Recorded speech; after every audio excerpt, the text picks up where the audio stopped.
So once you've set yourself up an account on the mycircle.com website and downloaded the app, you can actually start to configure the network and the devices within your Wi-Fi network or your hardwired network within your home. So in this case, I open up the app. I've got my Kids Safe directory, which has all the applications that I use to keep my kids and my family safe in the online space. And here you can actually see the home screen. And this is all the accounts that I have connected in my circle of devices. So there's stuff for my wife and myself, my kids, and even my mother, who tends to visit quite often and brings her devices with her. Now you have access to all of the devices in your network, and this is an interesting part about the My Circle device, is that anytime a new digital device enters the network and has access to the Wi-Fi within that network, you'll automatically get an alert that a new device has been added to My Circle. And those devices that haven't been assigned to an individual will actually show up in here. And you can see here that I've already got a bunch of devices assigned to myself and other family members. There's the menu here where you can actually add a new profile, another person that you want to have within your circle. You can see devices and manage your account. There's a feature here called Circle Go as well, which we'll come back to in a minute. Now, the feature that my wife really likes, and a lot of people tend to rave about it, is the ability to pause the internet, both at an individual account level and as a home. So if it's dinner time and you want to make sure that your family has all the attention at the dinner table and not onto a digital device, you can actually use this button at the very bottom to pause the internet in your home. Very handy dandy feature. So let's take a look at an actual account. So if I have a new device show up within the network, I can actually assign that device to one of these accounts. So my mom recently got herself a new iPad Air, and she came over to the house. I got an alert to say that the device is now added to the network, and now I can assign that device to her.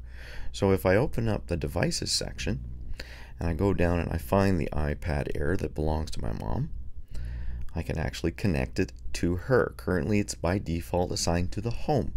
I can select assign to my mother, which is Nan, and now that device is assigned to Nan, and all of the features and permissions and restrictions that are assigned to that particular account. So let's take a look at an actual account. Now this is my son. He's 15 going on 16. And you can see here that he has 3 different devices that he utilizes within the home. So I can control, or I can actually see how much time he's spent on those devices over a period of a day, a week, or a month. And that gives a parent a good opportunity to kind of see what the usage habits are of their kids while they're online. Initially what I did was I didn't set up any restrictions for my children when I first set up the account, because I was interested in seeing what type of use and time they were spending on their devices. And initially I was very surprised. I knew they spent a lot of time, but I didn't realize they spent that much time. And I actually started to see how they were having their sleep interrupted by the fact that they were checking devices, and how they were staying up late when mom and dad were asleep checking devices. So this was a good opportunity for me to get a good idea of how and when they were using their devices and the internet. I can set up filters, and there's a bunch of preset filters. So if you take a look at the kids filter, it's got a whole different set of prearranged sites that you have access to, and you can control a whole bunch of different categories as well. So of course my son, he's a teen, so he's going to have slightly different interests and different sets that he's going to want to be connected to. One of the things that I absolutely refuse to have my kids connected to is an application called Musical.ly.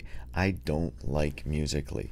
I find it too easily abused and too much of an application that can be misused by predators. So he doesn't have access to that, and really he doesn't have any interest in it anyway.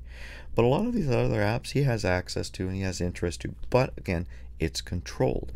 And you can go right down into custom filtering, where you can actually set up specific websites that you don't want your kids to see. You want to have specific apps and so on. All of that is available through these features.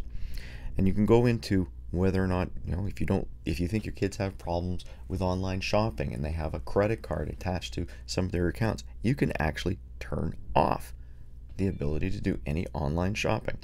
So that will basically end up disallowing access to anything that has an e-commerce interface. Very handy to have. Bedtimes, always important.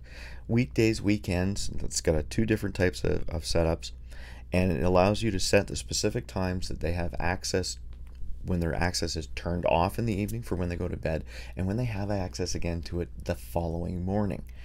So in this one, the pre's that we set up were 10:45 was bedtime, and wasn't allowed to use his device or access to the internet until 7 a.m. It's off right now because my boy's got a new job and we're not quite sure what his hours are going to be, so we're waiting to reset those. Time limits are very important. During the weekdays and weekends, you have a specific amount of time that the kids have access to the online environment with their digital devices. Now, this is not necessarily controlling the device itself. It's just controlling the device's access to the internet. But because so many applications today are internet dependent, having access to the device is meaningless if they don't have access to the internet, which allows them the features that those particular apps use. So we can control the amount of time that they spend online, period. Off times are a good thing to have available as well. You can actually set it to be off at a specific time. If dinner's at 6:30 every night, you make sure that it's off for their devices at 6:30 every night. That is a great way of making sure that you don't have to go about the whole pause for each individual devices. It just automatically disconnects for a specific period of time so that you can enjoy each other's company without the hindrance of the internet and a digital device. This is one of my favorite features, which is the history. And this gives me an opportunity to see what my child has been accessing online over the period that they've had access to the internet on their device. So this not only gives me the opportunity to actually see where they're going, but it also gives me the opportunity to, if I find something that's inappropriate, ask them why and how they got to that point, and if necessary, disconnect their ability to access that in the future, or talk to them about the content that they were viewing. It's a great place to not only see what they're doing, but also open up those discussion channels. One of the things that's also being added into the Circle environment are something known as Circle Connections. Now, these are third-party applications that will connect into the social media and the digital environment to add an extra feature rich. One that I'm currently looking at right now is called Chores.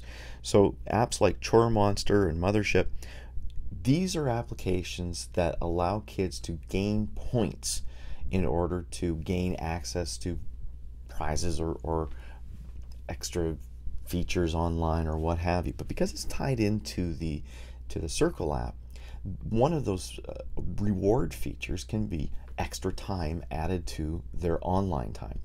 So these are features that are coming into the Circle environment.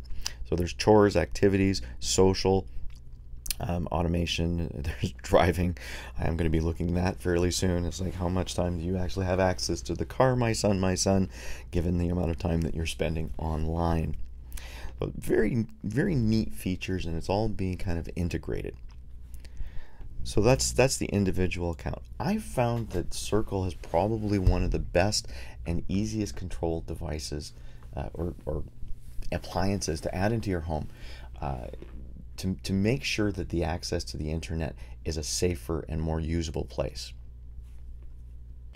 You can find Circle by Disney at Best Buy, Amazon.com, and Walmart in both Canada and the United States.